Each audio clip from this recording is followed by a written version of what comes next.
Hermanos y amigos, vamos a estar con la ayuda del Señor considerando el pasaje que acabamos de hacer lectura todos juntos.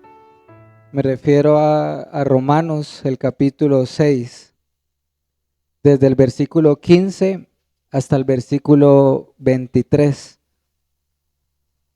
Romanos capítulo 6, versículo 15 al 23. Estamos centrados en el capítulo 6 de Romanos, iglesia, y hemos visto de que en virtud de la unión que su pueblo tiene con Cristo Jesús, los cristianos han muerto al pecado. Y veíamos qué significaba ese morir al pecado. No quiere decir que ya no haya de ninguna manera pecado en el creyente, sino que cuando Pablo dice que los creyentes mueren al pecado, se está refiriendo a la esclavitud o al dominio del pecado en nuestras vidas. Él decía, por ejemplo, que el cristiano está juntamente con Cristo sepultado, pero también juntamente con Cristo resucitará, y ha ocurrido un cambio en él de manera que habla de una novedad de vida. El capítulo 6 de Romanos se centra en la redención que Dios da a su pueblo a través de Jesucristo. Estamos viendo la redención. Y la redención, iglesia, tiene dos partes. Hasta ahora solo hemos visto una, que es morir al dominio del pecado. Pero si lo viéramos solamente hasta allí, estaríamos viendo la obra de la redención de una manera incompleta, porque falta que veamos otra parte de la redención para verla en su totalidad. Y me refiero a ser siervos de la justicia. Esta enseñanza se titula De siervos a siervos, porque eso es lo que es la redención. Básicamente lo que veremos, lo quiero resumir ahora, pero luego lo profundizamos.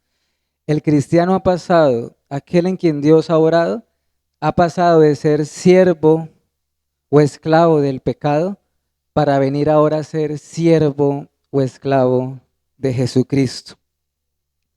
Ambas son una realidad, hermanos, morir al pecado y ser siervos de la justicia. Y vamos a ver de qué se trata. En primer lugar, en el versículo 15, dice, que pues pecaremos porque no estamos bajo la ley, sino bajo la gracia, en ninguna manera. Aquí Pablo, hermanos y amigos, hace una nueva pregunta, ¿verdad? Muy parecida a la que él hace en el versículo 1 del capítulo 6. ¿Qué pues? ¿O entonces qué? Él hace esta pregunta en base a lo que él acaba de afirmar en el versículo 14. Él en el verso 14 dice, bueno, hay una promesa para el cristiano. El pecado no se enseñoreará más de ustedes. Pero él hace la afirmación, ya no estamos bajo la ley, sino bajo ¿qué? La gracia. Y eso es lo que Pablo acá en los primeros versículos de nuestro pasaje quiere definir y preguntarse. Y quiero que nos preguntemos eso. Es una realidad, el cristiano no está bajo la ley, sino bajo la gracia. Pero ¿qué significa estar bajo la ley, sino bajo la gracia? A la luz del nuevo pacto de Jesucristo, iglesia, el cristiano no está bajo la ley. ¿Pero qué significa esto? Quiere decir que el cristiano no está bajo la maldición de la ley de Dios. Es decir, no estar bajo la ley no significa de ninguna manera que el cristiano ya no tiene por qué someterse a la ley moral de Dios o a sus mandamientos. No estar bajo la ley no significa eso. Tampoco no estar bajo la ley significa que la ley de Dios ha perdido su vigencia o sus mandamientos. lo que Pablo se refiere es a que el creyente no está bajo la maldición de la ley de Dios. Es decir, ¿qué es esto de la maldición de la ley de Dios? La maldición por las consecuencias de quebrantar la ley de Dios. Porque la ley de Dios, ¿qué dice?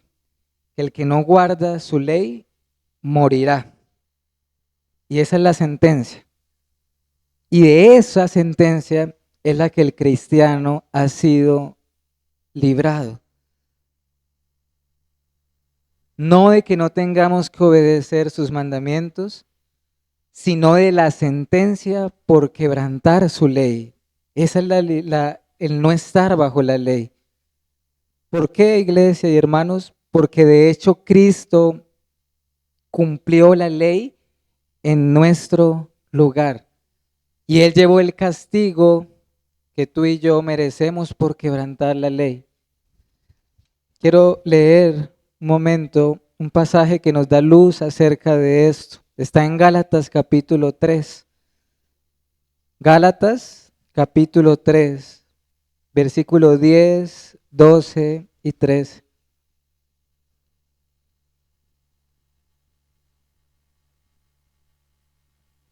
Gálatas 3, 10, 12 y 13.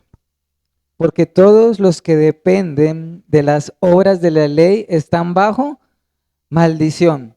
Pues escrito está, maldito todo aquel que no permaneciere en todas las cosas escritas en el libro de la ley para hacerlas. Y la ley no es de fe, sino que dice, estoy leyendo el versículo 12, el que hiciere estas cosas vivirá por ellas.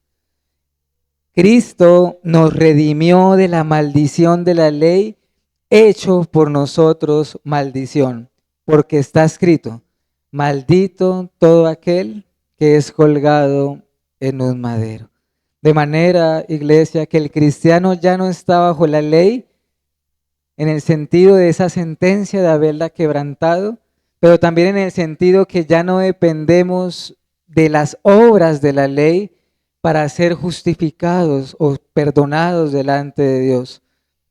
Pero atención a esto, todos aquellos que se quieran justificar a sí mismos en sus propios méritos o obras, están bajo la maldición de la ley. Todo aquel que se encuentre sin Cristo, que no esté escondido detrás de Cristo, que no esté vestido con la justicia de Cristo, está bajo la maldición de la ley. Ahora, ¿qué significa lo contrario? Recordemos cuál es el texto. No estamos bajo la ley, sino bajo la gracia. Entonces, ¿qué significa estar bajo la gracia? Es estar refugiados en Cristo, hermanos. Esto significa que el cristiano ya no será juzgado por quebrantar la ley. ¿Por qué? Porque Cristo pagó, ¿verdad? Él pagó. Cristo, recordemos que Cristo obedeció la ley. Cristo obedeció la ley en nuestro lugar. El creyente es declarado justo en Cristo Jesús. De modo que ya la ira de Dios no está sobre él o sobre esa persona, sino que ahora está ¿qué? La gracia. Aquella persona en la cual Dios obra, su cabeza ya no es Adán, sino que es Cristo, su cabeza que lo representa. Están bajo la gracia de Dios y esto, iglesia, es lo más glorioso y precioso que tú y yo podemos recibir. Estar bajo la gracia es estar en un terreno firme y seguro, porque nuestra salvación descansa no en nosotros, sino en Cristo y su justicia. Pero estar bajo la ley es todo lo contrario. Estar bajo la ley es lo más inestable, es lo más inseguro y es lo más desesperante que pueda llegar a haber. Estar bajo la ley es desesperante. Todos aquellos que están bajo la ley se empiezan a hundir y a hundir en su propia maldad, en su propio pecado. Así que si tú me oyes en esta mañana y eres creyente, gózate y alégrate en el Señor.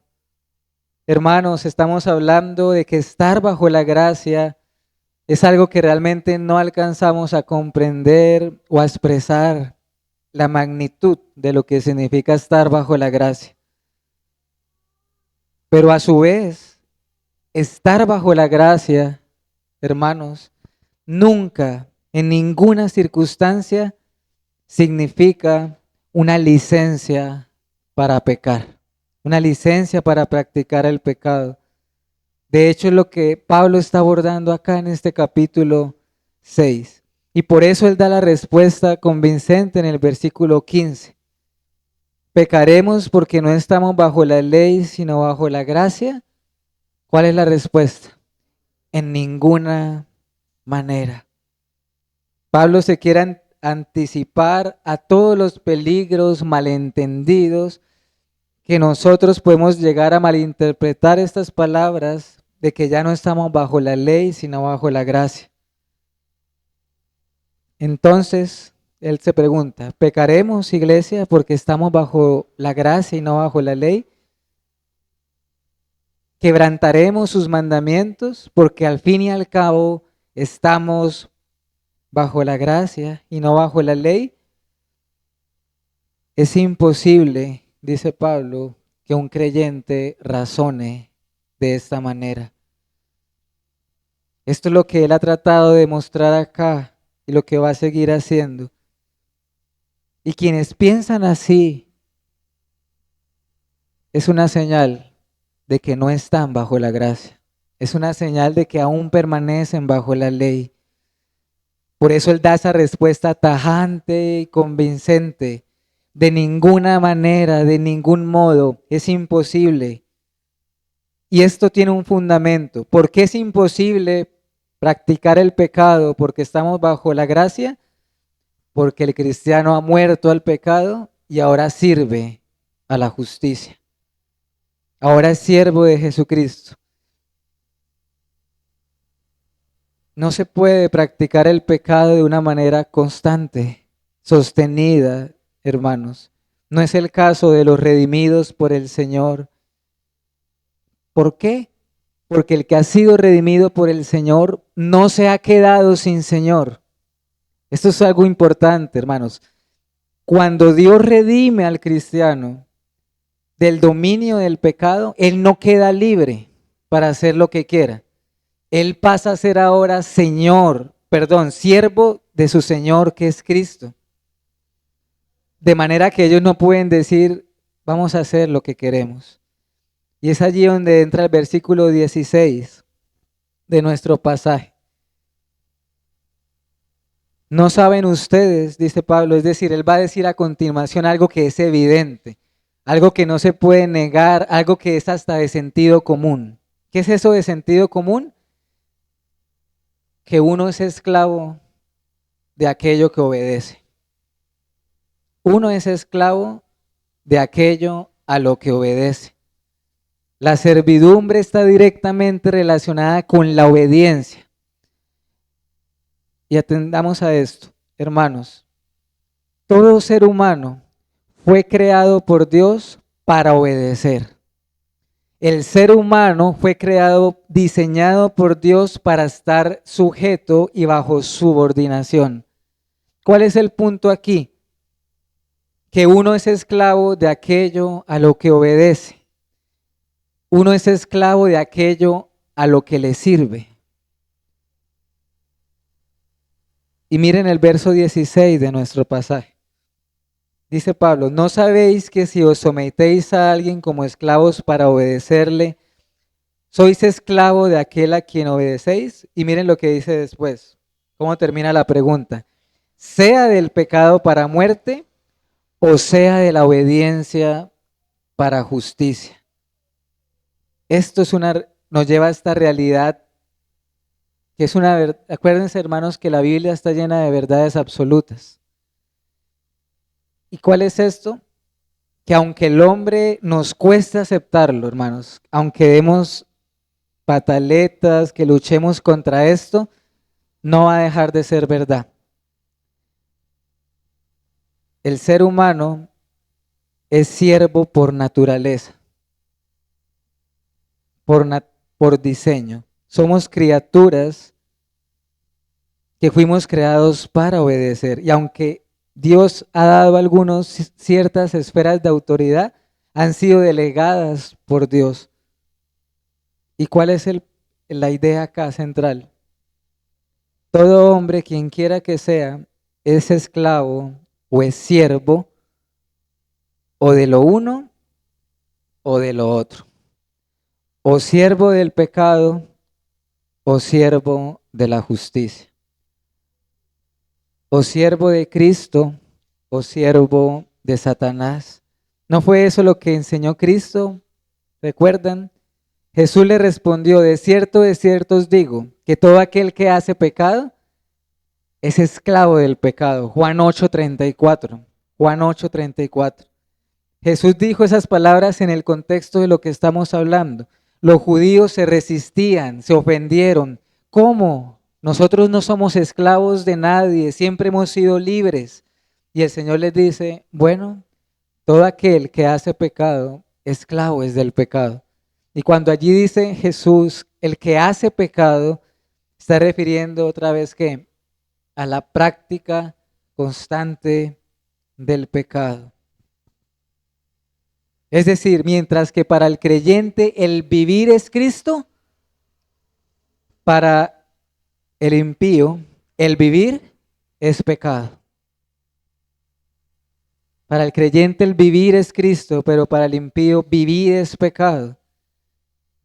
Su vida se caracteriza por una vida continua y permanente de pecado.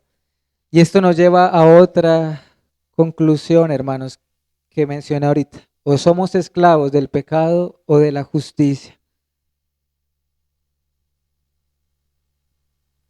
Cristo también dijo, recuerden estas palabras, no pueden tener dos señores, porque amarán a uno o aborrecerán al otro.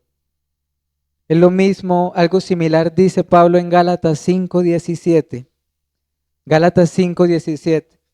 El deseo de la carne es en contra del espíritu y el del espíritu es en contra de la carne. Y si estos se oponen entre sí, para que no hagáis lo que quisierais. Leí Gálatas 5:17. Ese versículo de Gálatas, iglesia, nos muestra la misma realidad. ¿Cuál? Que el hombre no puede hacer lo que quiere.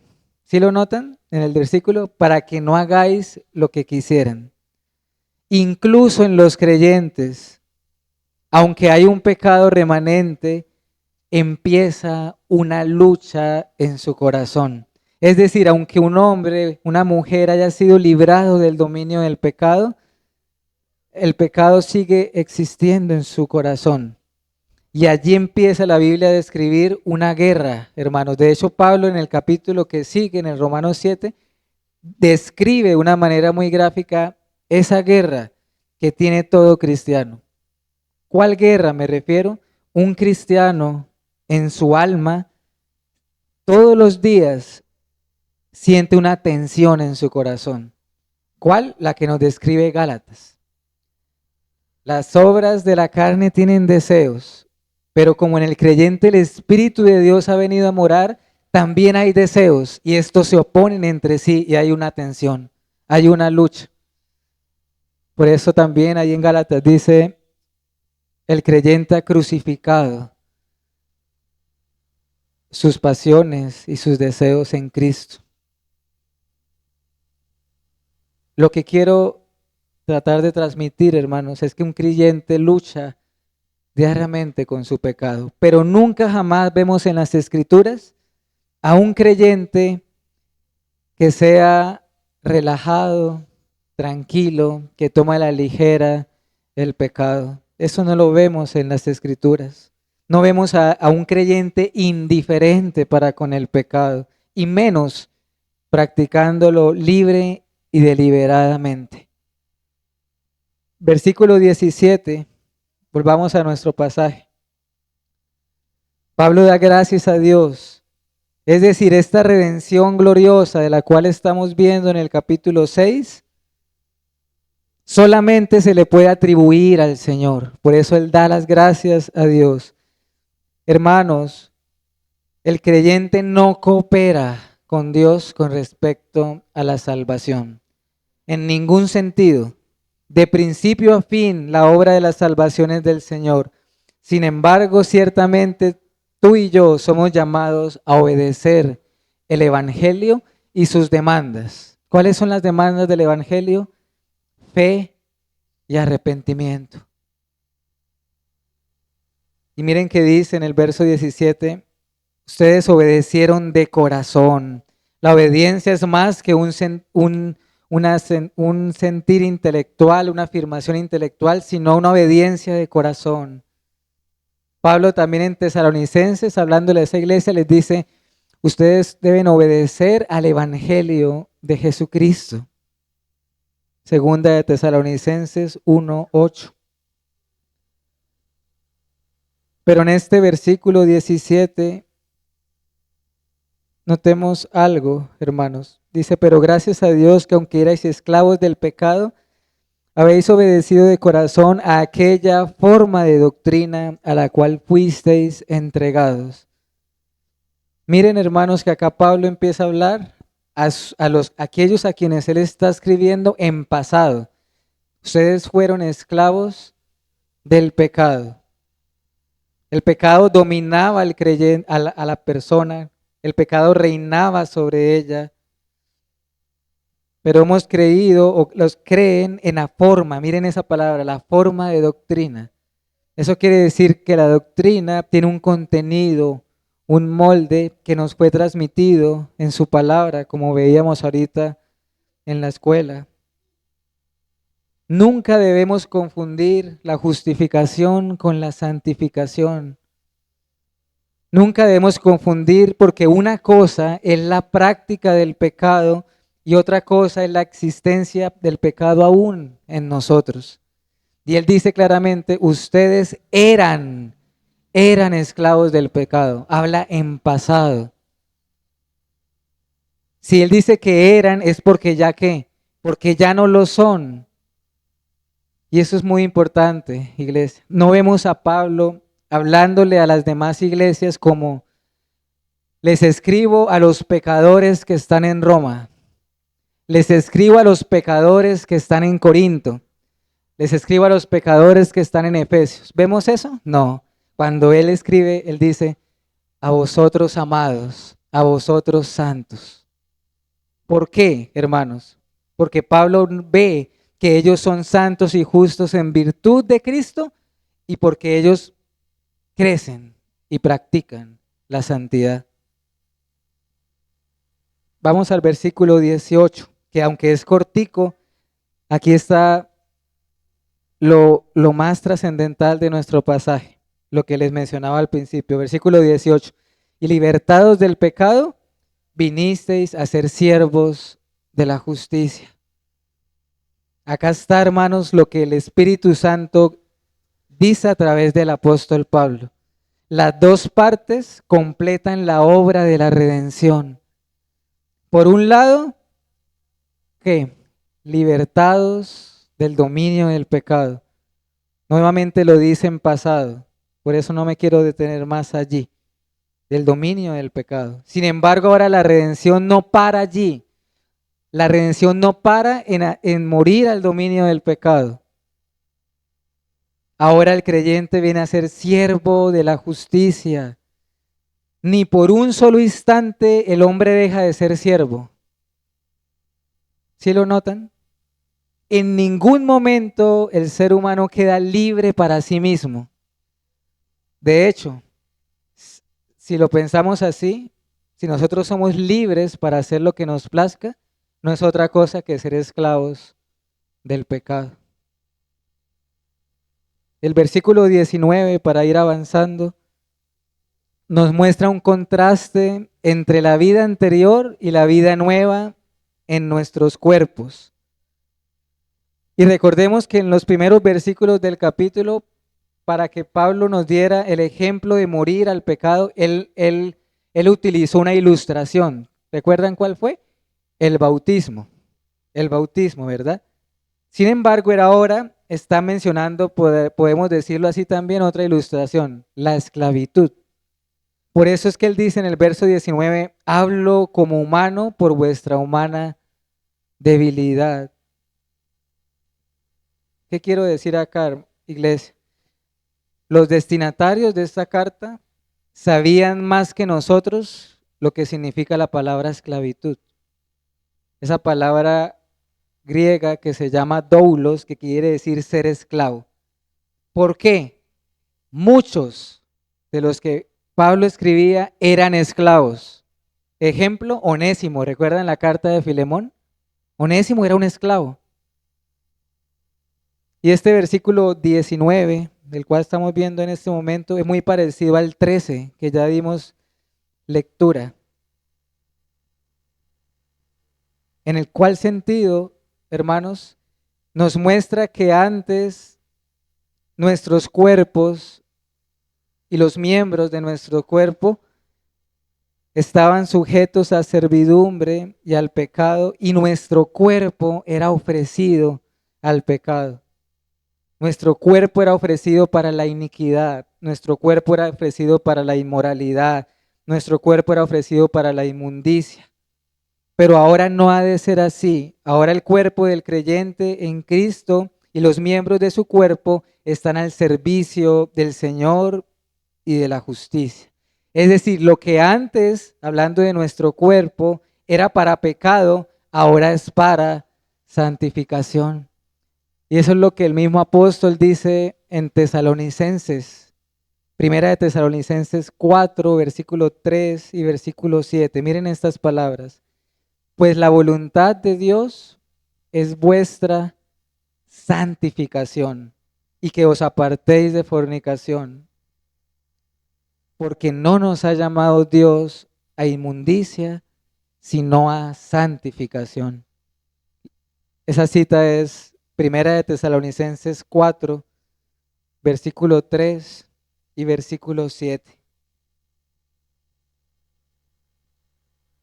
Cuando somos siervos o esclavos de lo uno, somos libres de lo otro. Lo notan en el versículo 20. Cuando erais esclavos del pecado, erais libres acerca de la justicia. Eso es algo importante, hermanos. No podemos, es decir, no podemos ser siervos de ambos. ¿Me hago entender? No podemos ser siervos del pecado y al mismo tiempo ser siervos de Cristo. Ni tampoco podemos ser libres de ambos. Tampoco tú puedes decir, no, yo no soy libre, yo no soy esclavo del pecado, pero tampoco soy esclavo de Cristo. No existe una persona así en el mundo. No existe una persona en el mundo que sea libre de ambas cosas. No existe. Y allí entra la recta final de nuestro pasaje. Versículo 21 al 23. Recordando la vida pasada. Iglesia, a veces a nosotros, a veces no es agradable pensar en nuestra vida vieja, ¿verdad? No nos resulta agradable cuando nosotros éramos esclavos del pecado. Sin embargo, puede haber ocasiones en que resulta útil recordar nuestra vida vieja. ¿Por qué? Eso nos va a llevar a recordar de dónde nos ha sacado el Señor. Eso nos va a llevar a recordar cuán grande es la salvación que Dios nos ha dado en Cristo. Y Pablo en este versículo 21 quiere que remontémonos un poquito a nuestra vida vieja, cuando el pecado era nuestro amo y nuestro Señor y éramos sus esclavos. Y pregúntate, ¿qué ganancia, qué recompensa, qué fruto obtuvimos de esa vida? Nada, ¿verdad? Todo era pérdida. Y en cuanto a su fin, ¿cuál era el fin de esa vida? La muerte, dice el versículo 21. La muerte.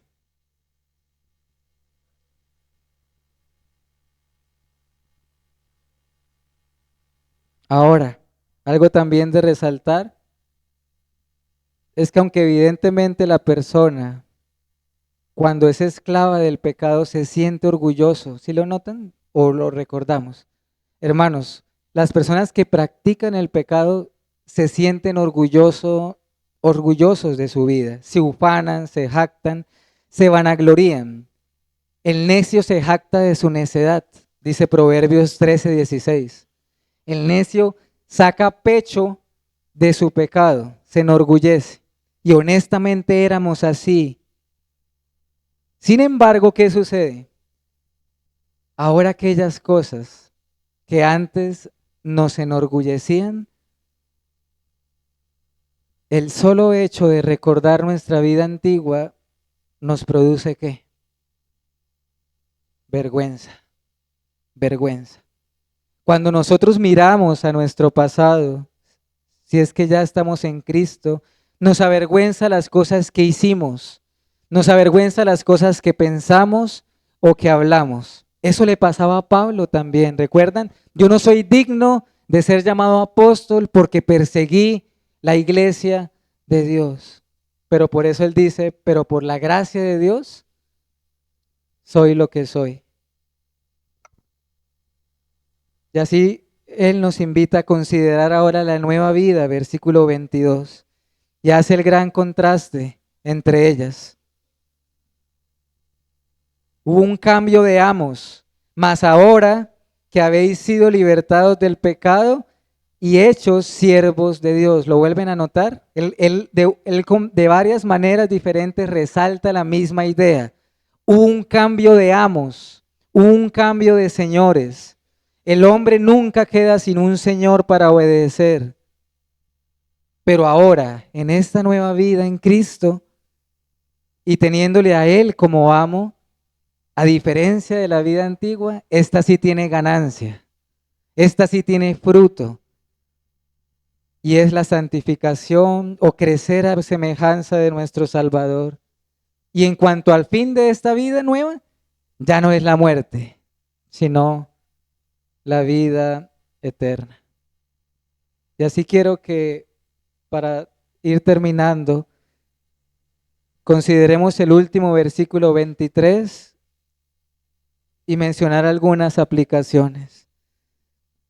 Voy a leer el versículo 23 porque es precioso. Dice, porque la paga del pecado es muerte, mas la dádiva de Dios es vida eterna en Cristo Jesús, Señor nuestro. Por un lado tenemos las consecuencias del pecado, ¿verdad? La paga del pecado, ¿qué es? La muerte. Cuando leía este versículo me hacía recordar lo que Dios le dijo a Adán. El día que de él comieres, ciertamente morirás. Génesis 2:17. La consecuencia natural de la rebelión contra Dios es la muerte. Iglesia, esta es la razón por la cual vienen las enfermedades, esta es la razón por la cual envejecemos, esta es la razón por la cual morimos. Pero creo que el texto no se limita a la muerte física solamente. Evidentemente, el pecado trajo consigo también la muerte eterna, lo que la Biblia llama la segunda muerte o la condenación eterna. Piensa en estas palabras, la paga del pecado es la muerte. Esto quiere decir que el salario de trabajar para el pecado es la muerte. ¿Tú quieres seguir sirviendo al pecado? Ten en cuenta que ese será tu salario. Ese será tu salario, la muerte. Más la dádiva de Dios, aquí está lo contrario, hermanos. ¿Qué es lo contrario de la paga? La dádiva. Cuando nosotros pensamos en dádiva, ¿a qué nos referimos? ¿En qué pensamos? En un regalo, en un don de Dios, un regalo inmerecido, una dádiva que es gratuita. Es decir, cuando nosotros pensamos en la paga, estamos hablando de méritos, de obras. Pero cuando nosotros pensamos en la dádiva, estamos hablando de gracia. Incluso si llegaran a haber méritos en la dádiva, son los de Cristo Jesús. Y por supuesto, mientras el fin del pecado es la muerte, el fin de esa dádiva es que vida eterna. Esa es la promesa del Evangelio. ¿Recuerdan lo que el Señor Jesús le dijo a Marta cuando murió Lázaro? Juan 11, versículo 25 y 26. Juan 11, verso 25 y 26. Jesús le dijo a Marta: yo soy la resurrección y la vida. El que cree en mí, aunque esté muerto, vivirá. Y todo aquel que vive y cree en mí, no morirá eternamente. ¿Crees esto?, le dijo Jesús a Marta. Esta vida eterna solamente está en Cristo nuestro Señor. Por eso el texto termina: Cristo Jesús, Señor nuestro. No podía terminar de otra manera. Él está hablando del señorío, hermanos.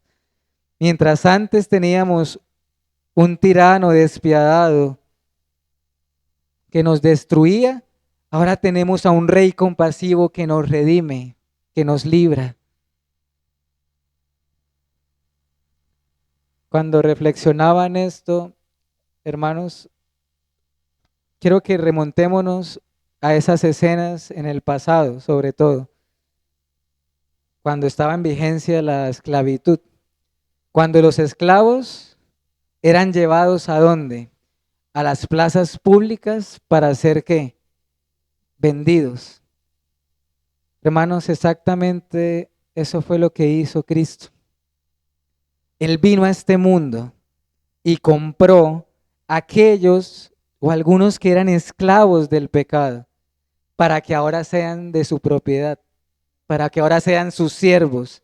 Y los compró de la única manera que era posible, a precio de sangre, con su preciosa sangre. ¿Qué valor teníamos? Ninguno. ¿Qué merecíamos? Muerte, y que el pecado siguiera siendo nuestro amo. Pero resulta que Jesús vino precisamente a buscar y a salvar lo que se había perdido y lo que el Padre le había dado desde la eternidad. Finalizo con estas reflexiones y oramos. La libertad que ahora tenemos en Cristo Jesús significa servirle, iglesia. Es extraño, parece contradictorio, parece una ironía, pero es así. La libertad es ser siervos de Cristo. Seréis verdaderamente libres, dijo el Señor. La libertad es verdad, el creyente es libre, ha tenido una libertad, pero esa libertad no significa de ningún modo libertinaje. Libertad en Cristo significa ser sus esclavos. Siempre estaremos en esa posición de siervos. Quitémonos de una vez por todas esa falsa noción de la sociedad que el mundo proclama, de esa libertad de que cada uno puede hacer lo que quiere, porque esa libertad nunca ha existido y nunca va a existir. La evidencia de que hemos muerto al pecado es que ahora le servimos a Cristo. No hay puntos intermedios en esto, hermanos y amigos. Y acá no, y cuando digo servir a Cristo, no me estoy refiriendo meramente a nuestro servicio en la iglesia o algo así, no. Me refiero a obedecerle, a sujetarnos a sus mandamientos. ¿Quién es tu Señor? ¿A quién obedeces? Y si sirves a Cristo, hermano, recuerda que este es el mayor honor y el mayor privilegio que Dios nos puede dar. Piensa en esto, ser siervos del Rey de Reyes y del Señor de Señores. Ser siervo de aquel por quien el mundo fue creado. Ser siervos de aquel que sostiene todas las cosas con la palabra de su poder, eso no es poca cosa, iglesia. De modo que te ruego en esta mañana para que no rechaces la dádiva de Dios que es en Cristo Jesús. ¿Por qué rechazar tu única esperanza? ¿Por qué menospreciar las riquezas de su benignidad? Iglesia, los regalos no se compran, los regalos solo se pueden recibir. Y esta dádiva gloriosa solo puede ser recibida con los ojos de la fe y con las manos vacías y manchadas también de pecado. Esta dádiva es el mayor de todos los dones. Esto es lo que Pablo en Corintios, 2 9:5 dijo: gracias sean dadas a Dios por su don inefable. ¿Saben qué quiere decir inefable? Inexpresable. Y ese don es Cristo, la perla de gran precio. Oremos. Padre Celestial, te queremos dar gracias por esta mañana que nos has concedido para celebrar los cultos, para celebrar tu día. Y especialmente te damos gracias por la porción de la Escritura que nos has llevado ahorita a considerar. Perdónanos porque cuán frecuentemente somos influenciados por este mundo. Que seamos influenciados más bien por las verdades y las realidades que quedaron en tu palabra, oh Dios. Oh Padre, si somos siervos, que lo seamos de Cristo. Te pido, Padre, para que cada uno de los que están oyendo en esta mañana podamos experimentar esta redención que es en Cristo. Concédenos experimentar que hayamos muerto al dominio del pecado, pero que ahora seamos siervos de Cristo, que tú seas nuestro Señor y nuestro amo, que te podamos servir con nuestra alma y con nuestro cuerpo.